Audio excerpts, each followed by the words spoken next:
ও তো আমাকে বলিছিল বেগুনি কালার জামা পরে আসবো।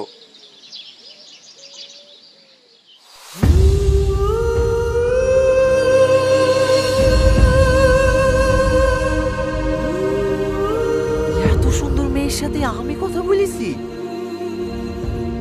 না না, একবার চেক করলি?